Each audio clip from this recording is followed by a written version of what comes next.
বরিশাল মানেই নদী আর কাব্য নয়, বরিশাল মানেই শিল্পের এক অপূর্ব canvas.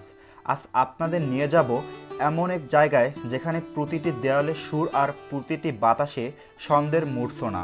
Hey guys, it's me MD Tuhin. Welcome to my another blog. So আজকের আমি চলে এসেছি বরিশাল শিল্পকলা একাডেমিতে। সো আমার সাথে আছে মেহেদি, আমি আর ও চলে আসছি এই জায়গায়। মানে আমরা প্ল্যান করছিলাম যে একটা শর্ট ভিডিও বানাবো আর কিছু ছবি তুলবো। বরিশালে ছবি তোলার জন্য এই শিল্পকলা একাডেমি একদম বেস্ট।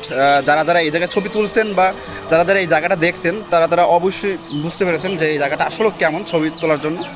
সো আমরা দুজনে আসছি, খুব সুন্দরভাবে এই জায়গাটা ঘুরে দেখলাম আর ছবি তুললাম। আমার কাছে অনেক ভালো লাগছে।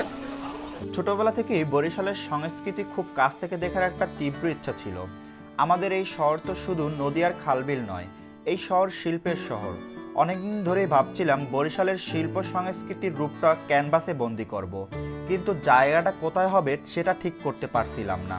খুঁজতে খুঁজতে হুট করে চলে এলাম বরিশালের শিল্পকলা একাডেমিতে।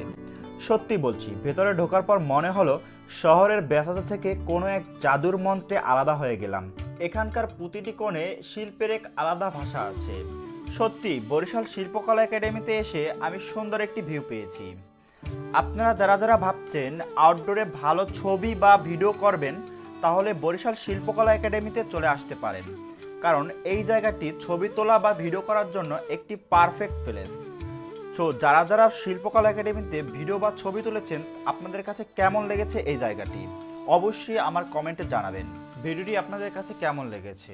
যদি ভিডিওটি ভালো লেগে থাকে অবশ্যই আমার পেজটিকে ফলো বা সাবস্ক্রাইব করে রাখবেন, আর ভিডিওটি বেশি বেশি করে শেয়ার করে সবাইকে দেখার সুযোগ করে দেবেন। ভিডিওটি শেষ পর্যন্ত দেখার জন্য আপনাদের সবাইকে ধন্যবাদ।